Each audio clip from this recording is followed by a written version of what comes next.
If I were getting my home ready to sell, I would not want to waste money on the wrong projects. The goal is not to make the house perfect. The goal is to make buyers feel confident, comfortable, and willing to pay as much as the market will allow. Most sellers don't need to renovate everything before listing. They need to know what actually helps buyers say yes and what just drains their budget. I'm Audrey Miller. I'm the broker owner of Northwest Wisconsin Realty Team, and join me today in this video for some do's and don'ts if you're thinking of listing and selling your property.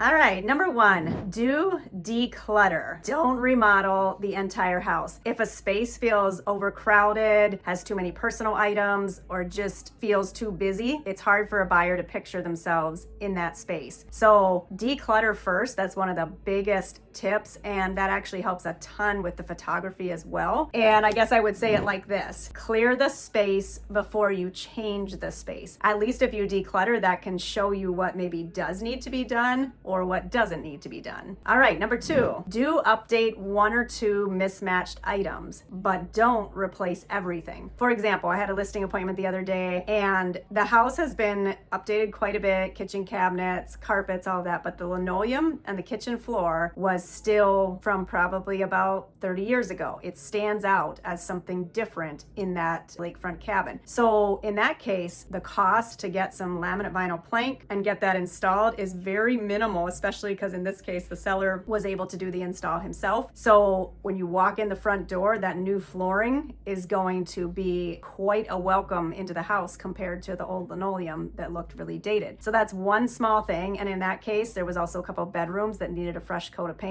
Minimal expense, but with a high reward, and that's what you're always looking for. Number three, do deep clean. Don't assume that buyers are going to look past the dirt. If I'm a buyer, I absolutely do not look past dirt, grime, or odor. A clean home feels better maintained. A dirty home makes me wonder what else has been neglected. Example, clean windows, baseboards, bathrooms, kitchen surfaces, floors, pet areas, all of that. A clean house feels valuable. A dirty house feels risky. All right, number four, do touch up paint, but don't choose bold personal colors right before listing. Fresh, neutral paint can calm a room down and make it feel move-in ready, but spending money on trendy or dramatic colors just adds your taste into a decision that should feel easy for the next person in line. Fresh and simple beats stylish and specific. Number five, do fix the little things. Don't ignore the small repairs. For example, a dripping faucet, a loose handle, broken screen, a squeaky door, missing piece of trim. That might seem minor, but to a buyer, those things create doubt about what bigger things possibly have not been maintained in the home. So keep this in mind. Small problems can create big suspicions. Number six, do improve lighting. Don't leave the house dim. A bright home feels cleaner, happier, bigger. Dark rooms feel dated and a little depressing, even if the layout is great. So if you could do like matching bulbs, brighter bulbs, there's those really nice LED bulbs now, and you can get them in like a cool or a warm. Depending what you choose, it can make your paint colors look different. It can make a room feel different. And I know LED bulb prices have gone up, but it's still a very cheap improvement if you don't have proper lighting or the right tone of lighting. You know, replace dead bulbs, open your curtains. If there's one light fixture that doesn't match the rest, maybe update that. You don't need expensive lighting, you need good lighting. Number seven, do spend a little on curb appeal, but don't overdo the landscaping. You know, a buyer walks up to your property, they make a judgment before they even walk in. So a clean entry, if you have the bushes are trimmed, there's fresh mulch, or front door that looks cared for, that all helps. But you don't want to spend thousands of dollars on elaborate landscaping when that's not something that needs to be done. So tidy sells better than fancy. All right, number eight,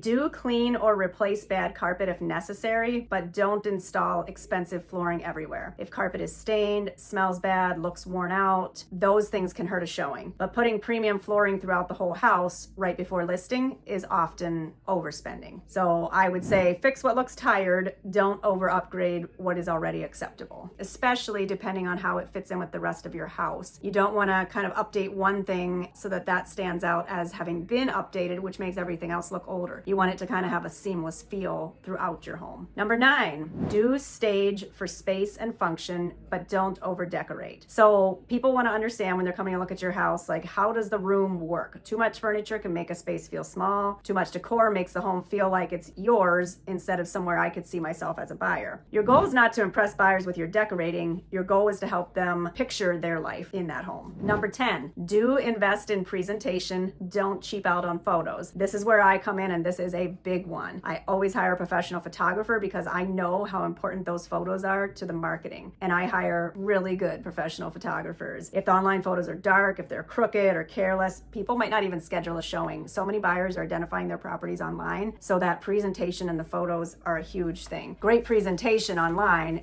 gets the buyers in the door to begin with. So I could say it this way, the showing starts online. So if you're getting ready to sell, spend money where buyers feel comfort and confidence. Cleanliness, consistency, light, and basic conditions matter far more than expensive last-minute renovations. The goal is not perfection. The goal is fewer objections and stronger offers. And I would be happy to take a look at your home and let you know what items that should be updated and what you don't need to spend money on if you're thinking of listing sometime soon. Or you could send me photos of your home and I'd be happy to give feedback. Probably better for me to come in person and see it, but that is something that I would be happy to do if you're considering listing your property sometime soon.